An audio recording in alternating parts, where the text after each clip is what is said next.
Om Sahana Vavatu Sahano Bhunaktu Sahaviryam Karavavahai Tejasvinavadhitamastu ma vidvishavahai. Om Shanti Shanti Shanti.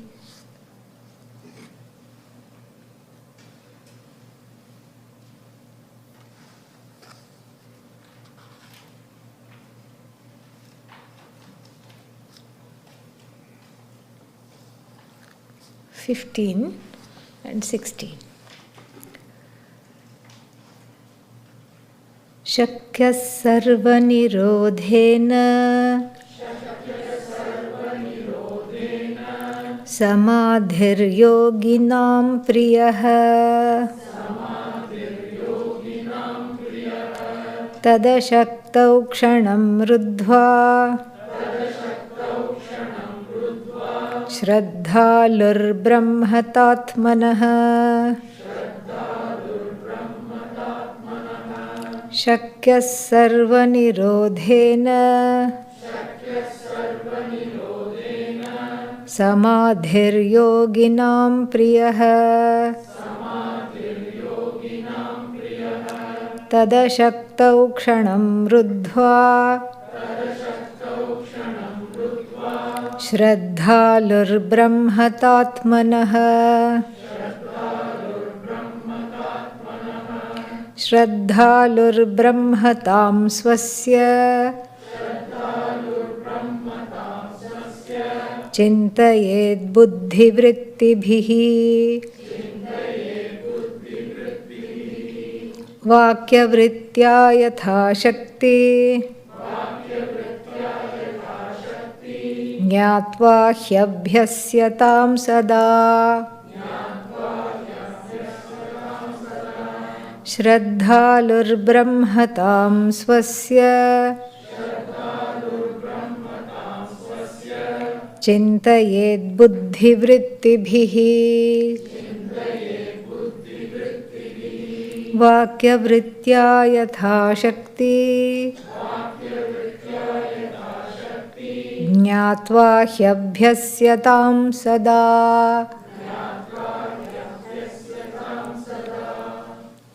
Shraddhaluhu atmanah brahmata.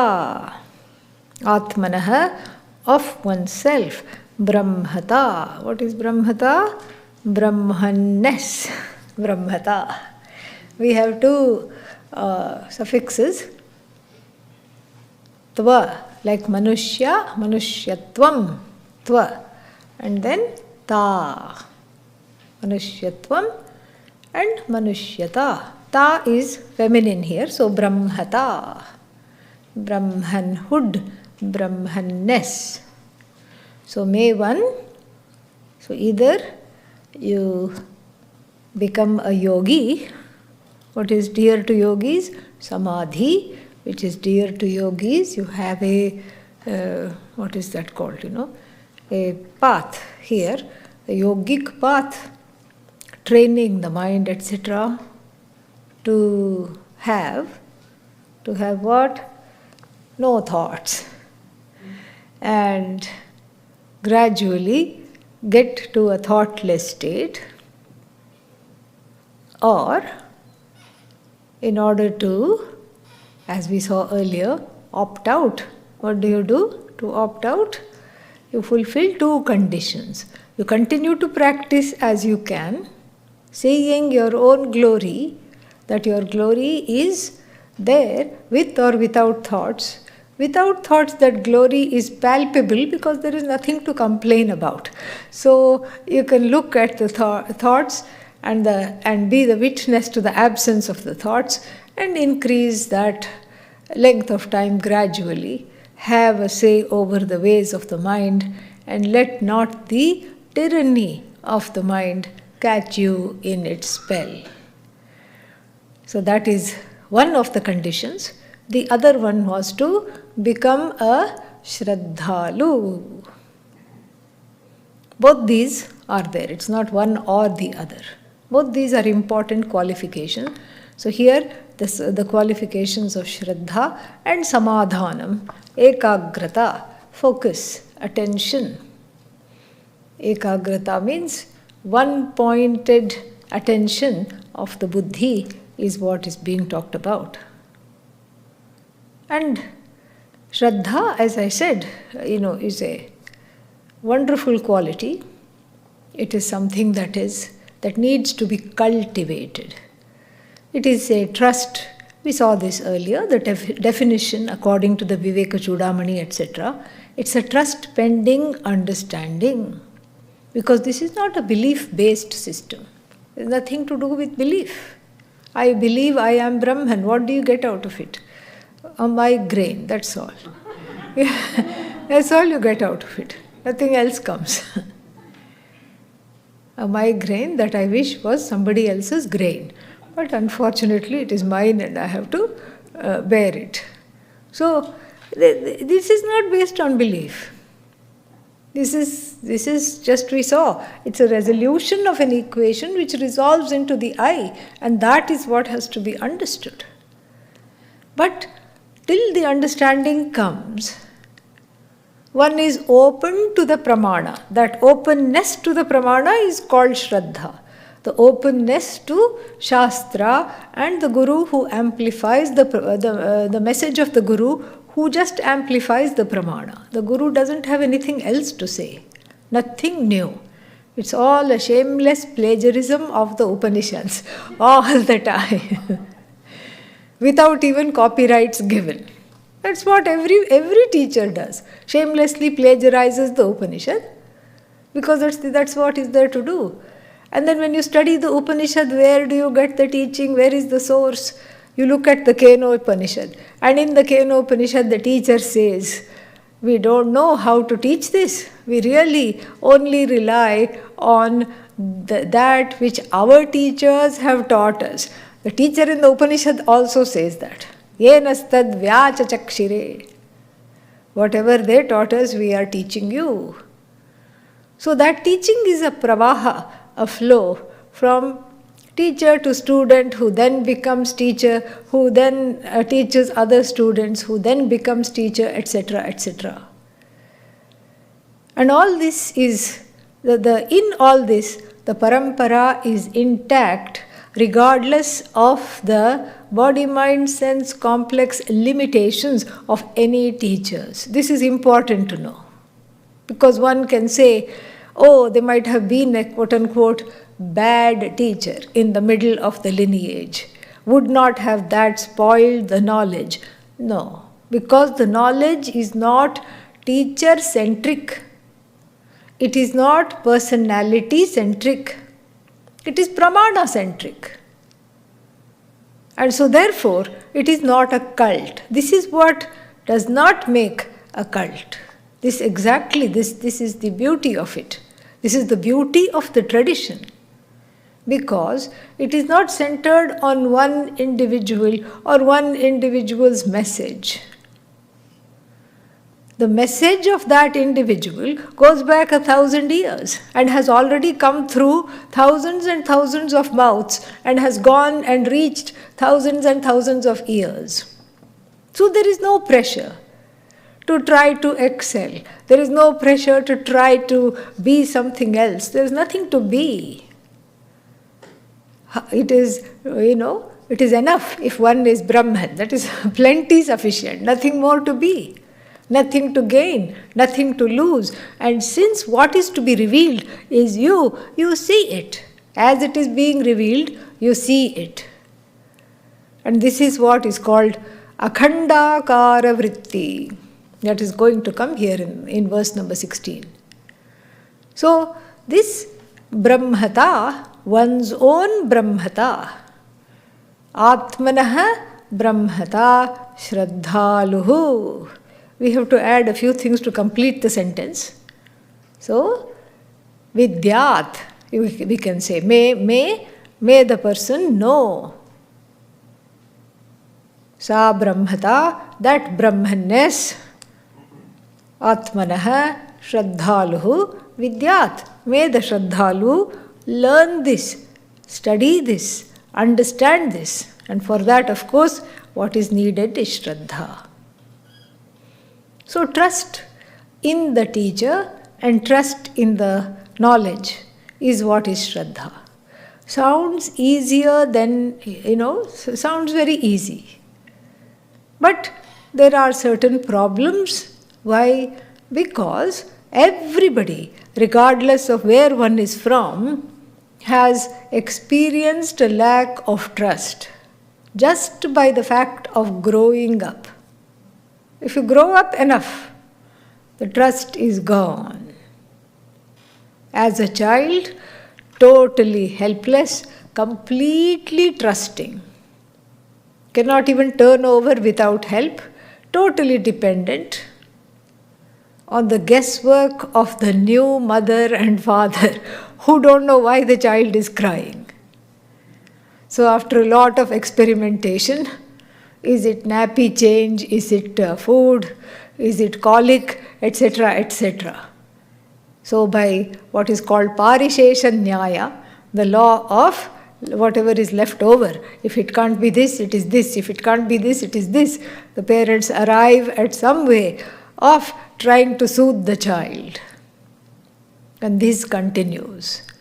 That total helplessness of the child is compensated by total trust, complete trust in whoever is holding it. It could be a caregiver, it could be the mother, it could be a foster mother, foster father, doesn't matter, the child just is dependent on the care. Then as the child grows up, it starts to think, it starts to have a few, it starts to get acquainted with the means of knowledge, not Shabda Pramana of course, but Anumana. It sees, it's intelligent. Children are intelligent. They see certain things, they see the discrepancies, and there is a loss of trust. Father present but inconsistent. Mother also inconsistent but absent and inconsistent. These are all the things the child notices. And so many things in life, being dropped as a baby has very interesting consequences. One person had some health problems. He was elderly and he had a lot of health problems.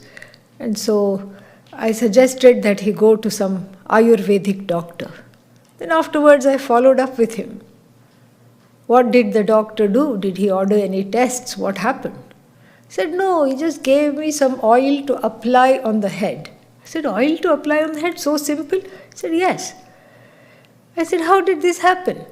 He said, the doctor took one look at me and asked me if I had been dropped as a baby after checking the pulse.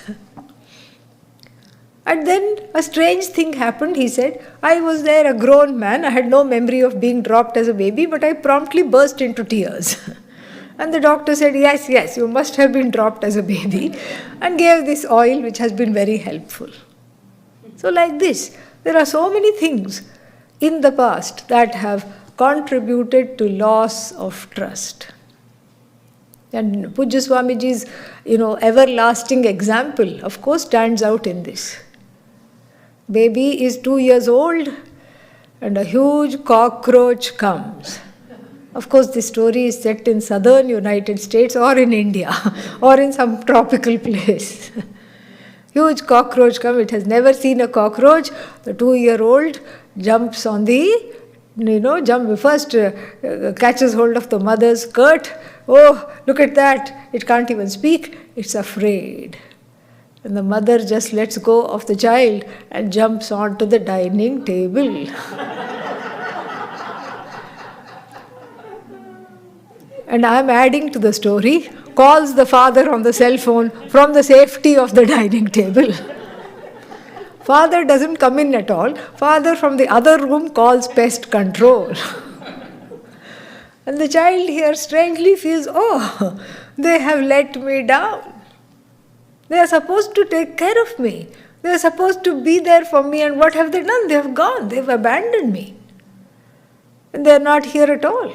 And so like this, many different experiences of loss of trust happens. Even the kind of disconnect that the child sees, the parents are telling one thing and then they are behaving differently.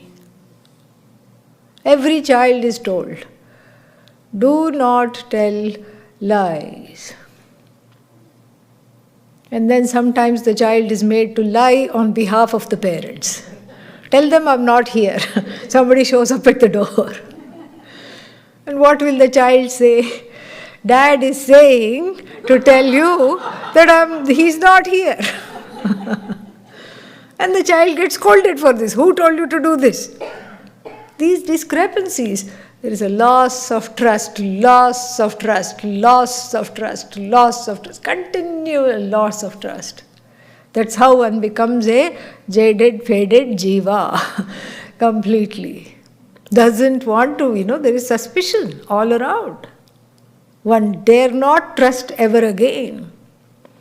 One, leads life in a kind of a ninja stance, offensive and defensive. Like that little being under Dakshinamurti, which symbolizes the unconscious. You can see it clearly during puja tomorrow, if you haven't already. If you look from far, it looks like a baby. And you say, why is the Lord having the foot on the baby? But actually, when you go closer, it has a big mustache. It's a truncated individual. Inner child. All grown, but still childish. Suspicious. In one hand, a dagger. In another hand, a shield. Offensive and defensive. This is what one is. And until this is dropped, Vedanta cannot come and sit in the heart. Knowledge cannot come because one is constantly warding the knowledge off. Therefore, Shraddhavan labhate jnanam. One dares to trust again. This leap is Shraddha. One dares to trust this knowledge because it is infallible, because I want to know the glory of myself, and because I am tired of being imprisoned in my own beliefs, limiting and limited beliefs. That is why Shraddha. And so that Shraddha is cultivated. And this is very well expressed in the Samaveda also. Setum stara, setum stara, dustaran, dustaran. Setum stara. Cross the bridge. What kind of a bridge? Dustaran setum stara. Cross the bridge that is extremely difficult to cross. Build a bridge and cross it. It is very difficult to cross. How? Danena danam. Danena adanam stara. Cross the non-ability to give through giving. Shraddhaya Shraddham. Shraddhaya Ashraddham stara. Cross Ashraddha. What is Ashraddha? No Shraddha. Cross no Shraddha by building a bridge of Shraddha. One dares to trust and one dares to trust again. Where is this trust placed? The trust is not placed in an individual. The trust is placed in the Shastra and what it has to tell. The teacher, the individual here is just a mouthpiece, an amplifier, incidental but necessary. So, therefore, cultivating Shraddha means learning to trust once again. And when one trusts again after being disappointed, one is always in the back of the mind and the back of the heart, ready to be disappointed again. One prepares for any eventuality of disappointment. The fear of being let down again is already there, and that fear is also projected on the Shastra, on the teacher. This is a form of transference. Authority issues. This is what it is. So, however, whatever the blocks there were in relating to primary authority figures in one's life, we can call them primary caregivers. Okay? Yeah. So, whatever fears were there in relating to the primary caregivers, then those are amplified because those were not resolved. Those were not dealt with. And so those are amplified, and then that also becomes an extremely big deterrent to this knowledge. Sometimes people come happily. They want this knowledge badly. But then somehow in the middle, before the knowledge is gained, they fight with the teacher or fight with somebody or the other and go away, depriving themselves of the knowledge. It's a travesty. And this happens because there is some projection from the past that is coming.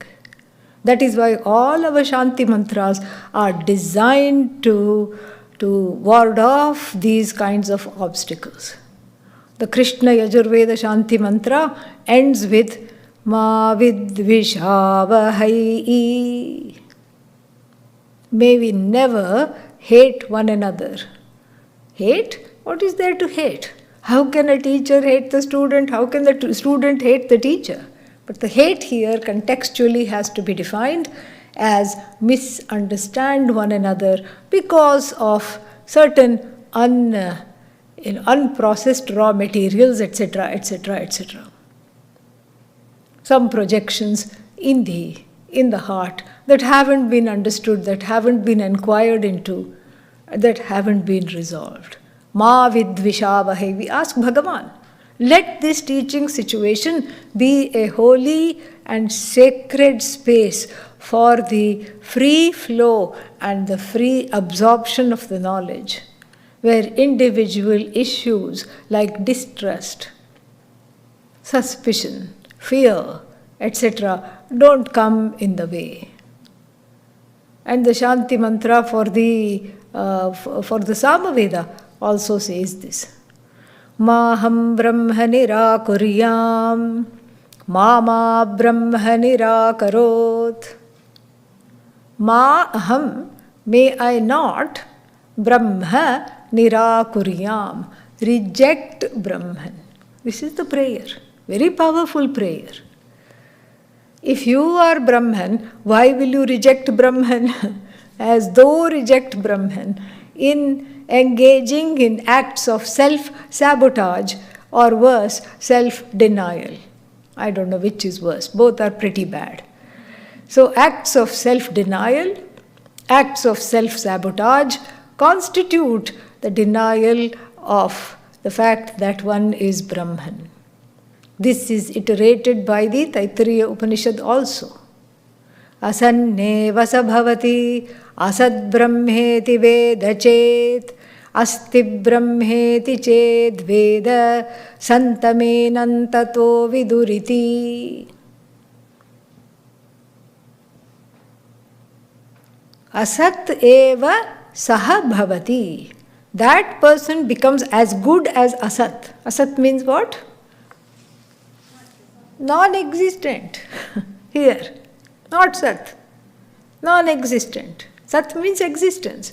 So not Sat means non-existent. Asat eva sabhavati. That person becomes as good as non-existent. Who is this person? Asat Brahma iti Veda Chet. The one who mistakenly, if one mistakenly says there is no Brahman or I am not this Brahman, denial of Brahman, denial of Bhagavan is a rank form of self-denial. So therefore the prayer to ward off these kinds of obstacles, in the Shanti mantra, right in the beginning, before the studies, this is chanted. Maham Brahma Nirakuryam. Sometimes, due to a strange projection, one feels like Bhagavan is abandoning me. A very strange feeling, but everybody has felt it at some point of time or the other. Where are you? How can you watch all this and not do anything? Do you exist or not? So the feeling that Bhagavan has rejected me, that also is, it's not Bhagavan's feeling. Whose feeling it is? One's own feeling. But here the transference is on Bhagavan. And so therefore, the other side is also taken care of in this Shanti mantra. Mama Brahma Nirakarot. Ma may not, Mam, me, may not Brahman reject me. May not Bhagavan reject me. In other words, may I never feel that I have been rejected by Bhagavan. May I never suffer from this kind of a dejection, projection, transference. And for good measure, the prayer ends with Anirakaranam astu arina anirakaranam me astu. Anirakaranam astu. Let there be no rejection of anybody, from any quarter ever. Anirakaranam me astu. Above all, let there be no rejection for me. Let there be no rejection of me, let there be no rejection for me. The ancient, the teachings understood this. The teachers understand this. The teachers of the past also understood this. Everybody understood this. That this Shraddha is very difficult to cultivate. And there are many obstacles in the process of its cultivation. And so, the Shraddha is for the pramana. And so, it is like, here is a pot. I'm telling somebody, please look at it, here is a pot. No, I think I won't look at it. The eyes are tightly shut on part of the person who is supposed to look at the pot. No, really, look at the pot, here is a pot. I don't think so. Why? Because I don't want to be disappointed one more time, therefore I will not look at it. What if I am unable to see? There is no reason you can't see. Well, I had cataract surgery, but it was a great success. Cataract surgery means Atma Ajnana removal. This is what the Guru Stotram says. Ajnana timirandhasya jnananjana shalakaya chakshurun militam yena tasmai Shri Gurave Namaha. Namaha unto that Guru who took the scalpel of knowledge and incised the cataract of division and no vision from my eyes and made me open my eyes and see. So the cataract surgery has been done, but still the person is afraid to let the pramana operate. This is another pratibandha, meaning a obstacle in this knowledge. This is another side of this coin called Shraddha. That one doesn't give a benefit of doubt, one doesn't give a chance for the pramana to flow. Sometimes one is very quick to dismiss. Oh, Vedanta class I attended. I met one person on the plane, and I was having one of my carry-on, one Arsha Vidya bag. And he said, "Oh, you are one of them." I said, "Yeah." So then, he fell into a conversation, and then he said, I said, "Have you gone there?" "Yes, I have gone there." "Did you meet Pujya Swamiji?" "Yes, I met him." "Did you attend any classes?" "Yes, I attended one class." "It's all too simple," he said. All really simple. Just, I said, "How do you say it's simple?" "Because everything I sat there and everything I understood. Maza nahi aaya, because everything I understood. It should be mystical. It should be mystifying. I have to work hard to understand. Then only it is of worth." Then I said, "What are you doing now?" He said, "I'm following some Chinese guru." And I said, "How is it going for you?" "I don't understand a word he says." But very happy. Because he feels challenged. "I'm learning Taiwanese. I'm learning this. I'm doing that." And of course there are translators. I said, "There are translators and still you don't understand?" "Yes. Because it's all some, difficult, very difficult teachings. Very esoteric." And you see clearly here, one's own notions about the knowledge disappoint one and do not allow the pramana to work. So in this man's head was the idea that Vedanta should be very difficult and I shouldn't understand it easily and it shouldn't make sense. Then only it is exalted, elevated knowledge. A very strange idea. But that's what was in his head. And so when he went and heard Pujya Swamiji, he was not impressed at all. He said, "Oh, that's all." And that is again the call for Shraddha, underscoring the need for Shraddha. Without this Shraddha, then there is no openness to the teaching. Openness to the teaching means you allow the pramana to operate before you dismiss it as not working. This doesn't work. How can you come to this conclusion unless you allow it to operate? And so that is another component of Shraddha. And so Shraddha brings in titiksha, forbearance. Shraddha brings in shama and dama, the perseverance, the ability to calm the mind down. All the qualifications are brought in because of Shraddha. And when Shraddha is there, the jnanam definitely has to take place. Because it's the single most qualification that shines as a very important condition for ajnanam to go. One has to submit to the knowledge for it to work. Otherwise it cannot work. How can it work? If one is not there, how can it work? If one is not open, how can it work? And so the cultivation of Shraddha includes healing all these difficulties. The suspicion, the transferences, the projections, the dejection, self-sabotage, all of this. And this is all illustrated beautifully in the Upanishads. In the 8th chapter of the Chandogya Upanishad, we have a very interesting story.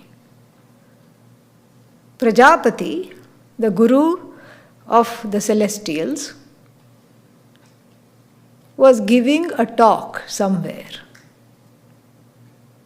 And bits and pieces of the talk was heard by many, many entities. We'll soon see who they are.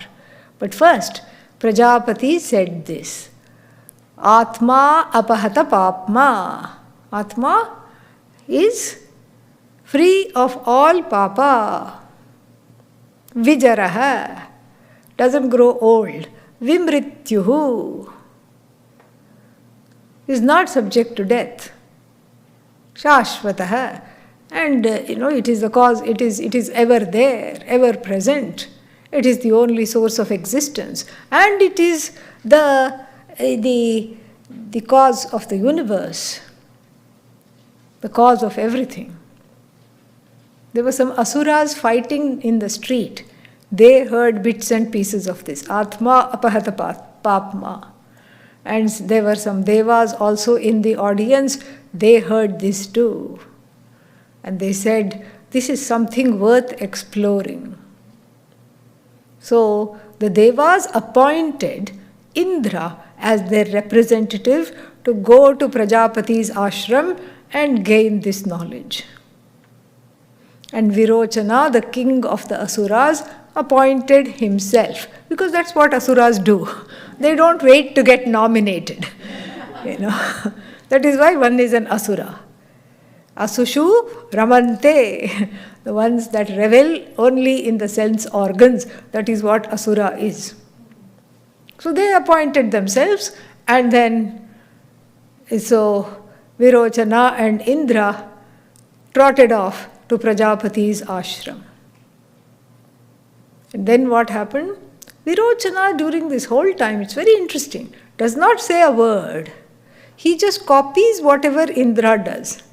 Indra does namaskar, Virochana also does namaskar. And then they went to the ashram and they stayed there, but they did not even know what to ask for. They didn't even meet the teacher. After going to the ashram, they didn't even go and greet the teacher. For how long? 32 years.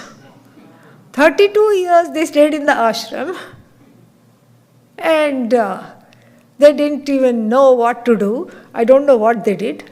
Then usually the student goes to the teacher, but Prajapati, seeing these two men, was puzzled day after day, month after month, year after year, and then he himself broke the silence on the 33rd year and said, "Gentlemen, why are you here? What do you want?" And Indra said, "Oh, long ago, 32 years ago, we heard you say, Atma apahata papma vijaraha vimrityuhu, etc., etc., etc. So can you please teach us that? We want to see the Atma," he said. And Prajapati took one look at Indra and another look at Virochana.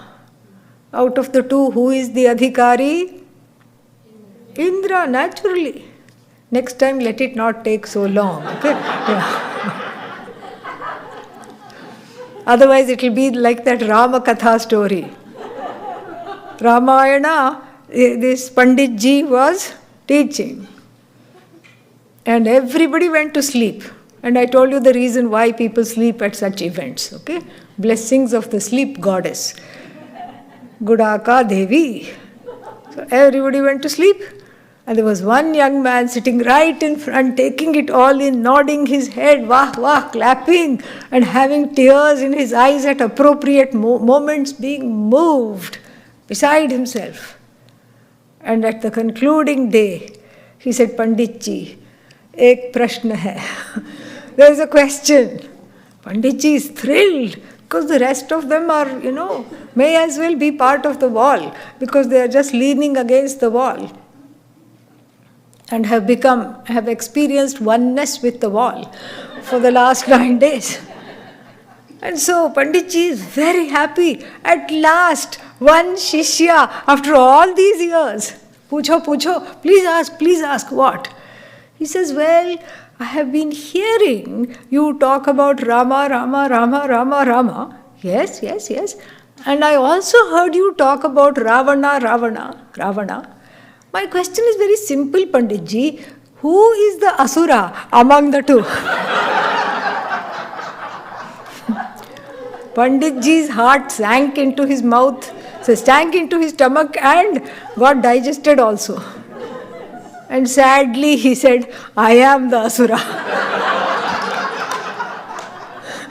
because I didn't have the viveka to not teach this crowd. I must be the asura. So that's why I was reminded of the story when I asked you who is the adhikari, and the answer took long to come. So Indra is the adhikari, and then Prajapati takes one look at Virochana, doesn't feel like teaching at all naturally. The one who doesn't have Shraddha, do not give such a person. The one who is not an adhikari, nadeyam. It says there in all the Upanishads. At the end of the Mundaka-Upanishad there is a caveat. At the end of the Kathopanishad there is a caveat. So he says, you want to see the Atma? Yes please, yes please, yes please. So he claps his hand and two people bring a big thali, like a shallow vessel of water. Gentlemen, please look at the Atma. And both of them cannot, they're so excited. And in fact, Virochana pushes Indra to get a first look. And, he says, I should have put a little more oil on the biceps. It's not shining very well, but still, very nice. Even after being in the ashram, I am in shape. Very nice. And Indra also sneaks a look and then comes closer, twirls his moustache, little more gel I should have put. It would have stood up very nicely. And then they all look at themselves in their finery and they are so satisfied. Indra says, thank you, thank you, thank you. And then both of them take leave. Virochana doesn't say anything at all. Both of them take leave. And then Prajapati, waving to them from the gate of the ashram, thinks to himself, look at these fools go, thinking they have the knowledge of the Atma. If anybody teaches, if any of them teaches what they know, may that parampara, may that lineage never survive, because it is not authentic and it is not true. And of course Virochana went back, and it is said that he taught other asuras. What did he teach? Body is Atma. Yeah, he started an ashram, Asura Vidya Gurukulam. Yeah, and then he taught body is Atma, mind is Atma. And so what did the ashram, what might it have looked like? It would have looked like a spa. With lot of, all kinds of body work there, this, that kind of a thing. And then what? And then probably they had this body shop also. There is actually a thing called body shop in America. In the airport, once I was walking and suddenly I walked past one shop. I was catching a plane and suddenly everybody clapped. I thought they were clapping for something. They said, Madam, please wait. I said, what happened? No, you are the 1 millionth customer to have walked by today. And so you can choose anything you want. Here is a coupon. I said, I don't want anything other than to catch the plane. So this is how it is. Body shop, all these things. And that's why the parampara is still pure, because of Prajapati's blessings. May the wrong notions, may they not prevail, and may they not be taken up by people at large.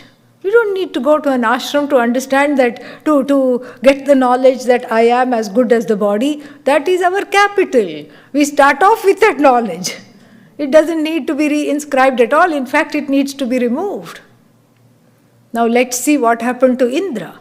Indra also left, thinking he will go back to the Devas and give this knowledge. But on the way he got a little thirsty and he just parted some water in a river.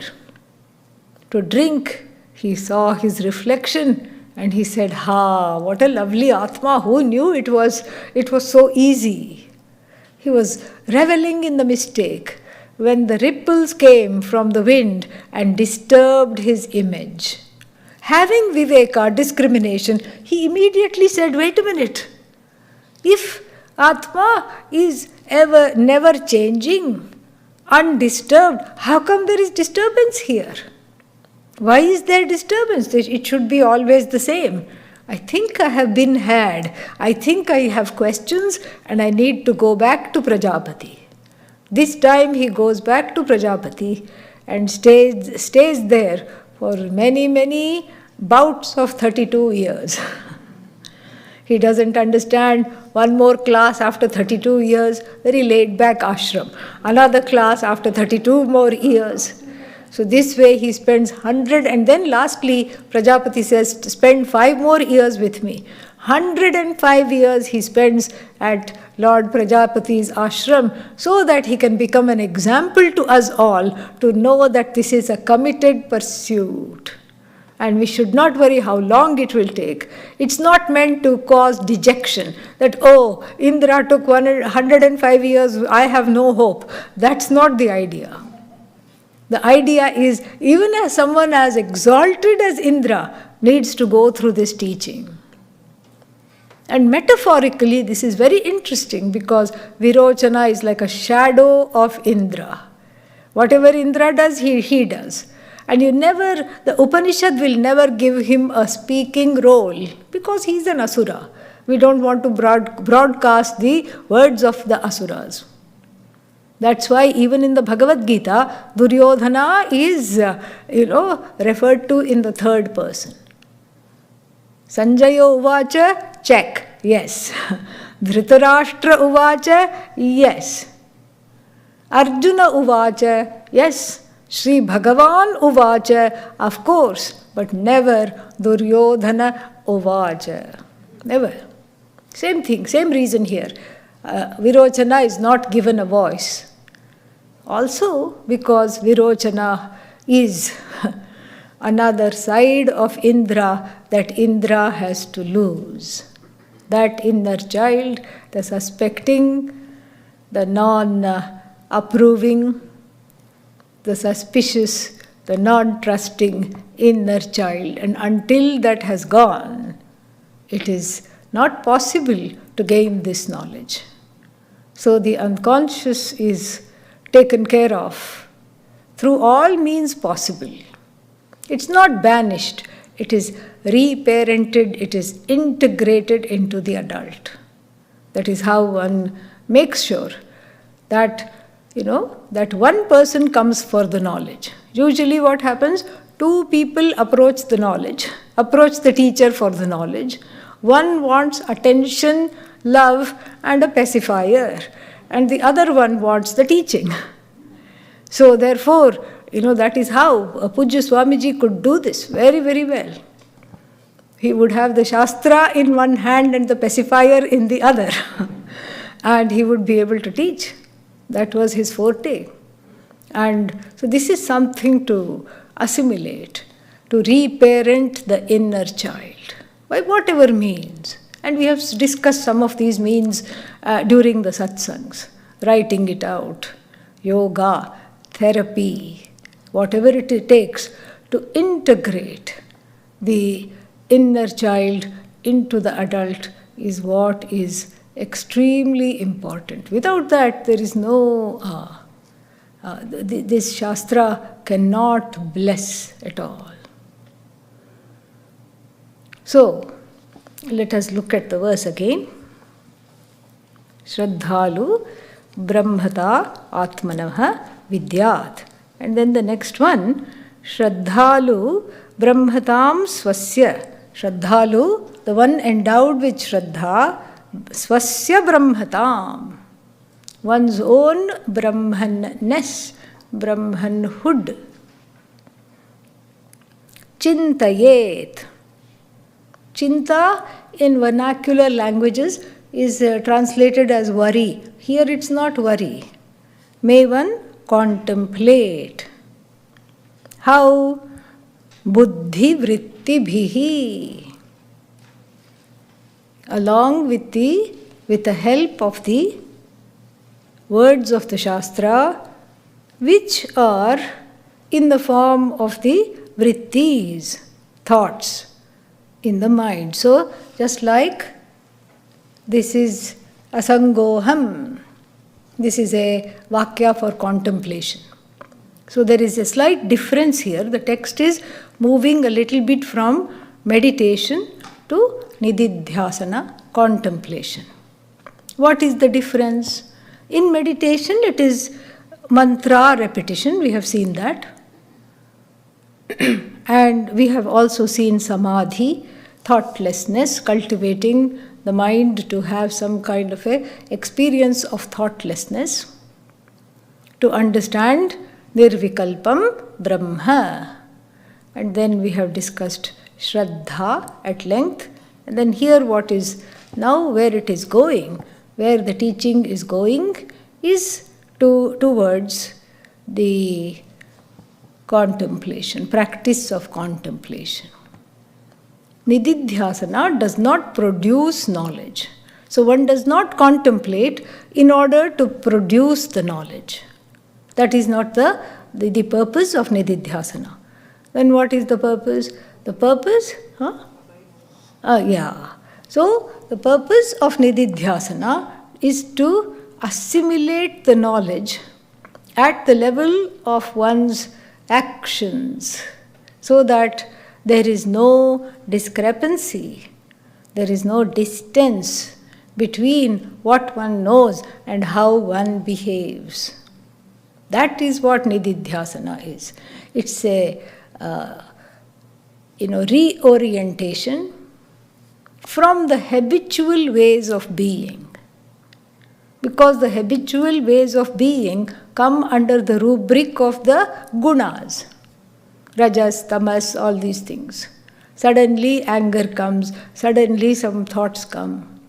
Suddenly one behaves in a very patterned way, because that is what one is used to. And that's what somebody said earlier, that in the class it is like a meditation, everything I follow, but as soon as I go out to wear the chappals, something happens and I find myself disturbed, yelling at somebody. I don't want to yell, but I find myself doing that.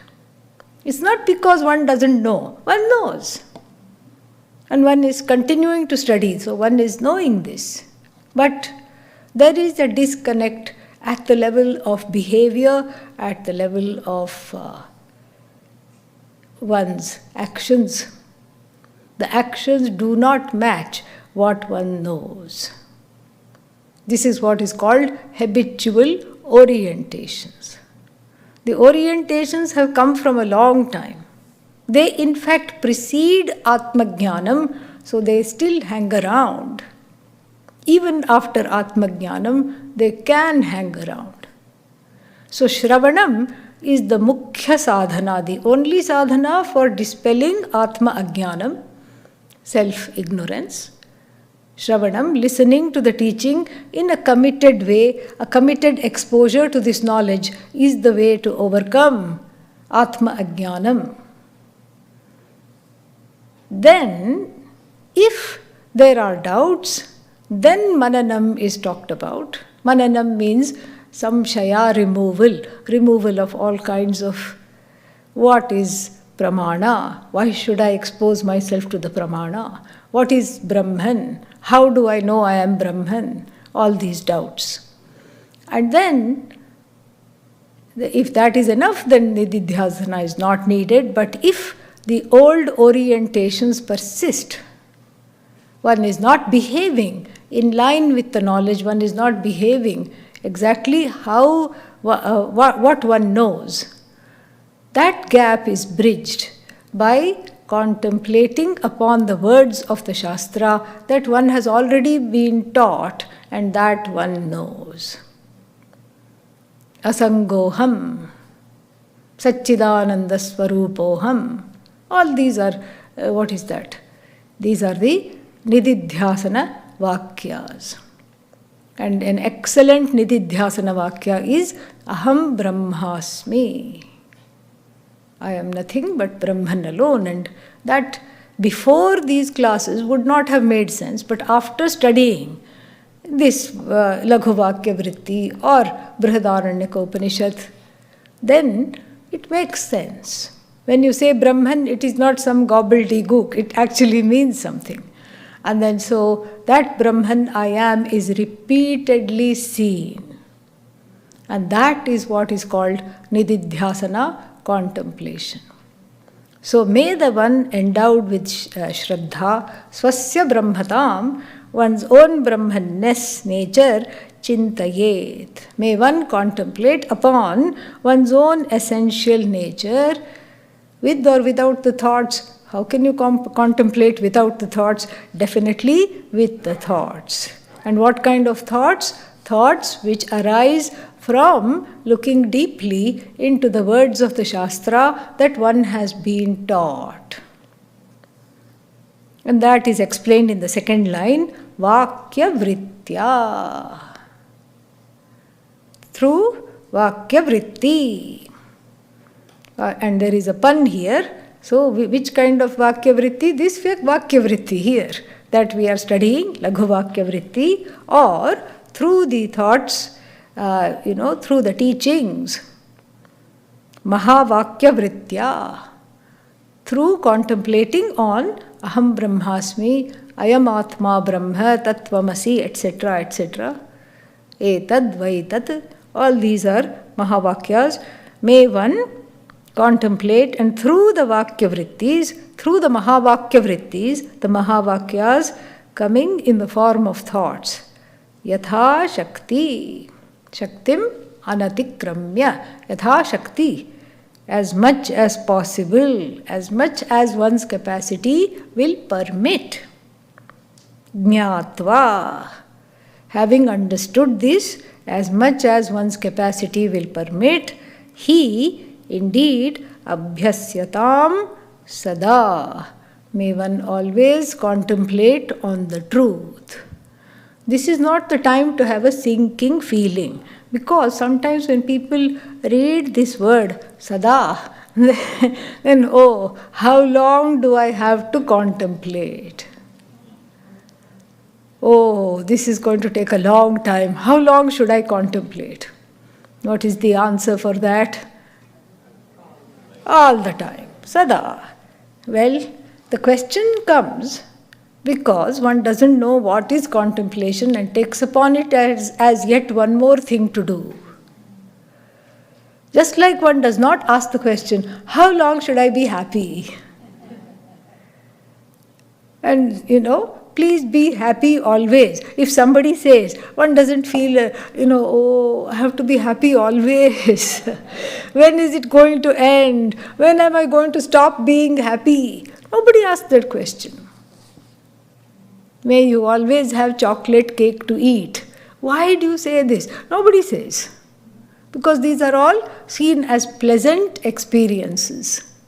Happiness is something desirable, and that contemplation upon Brahman, which is unbridled Ananda, which is you. Contemplation upon yourself, which is limitless Ananda, without any boundaries, is something that is not a chore. It is not a job that one does. It is something that it happens, and you can help yourself to it.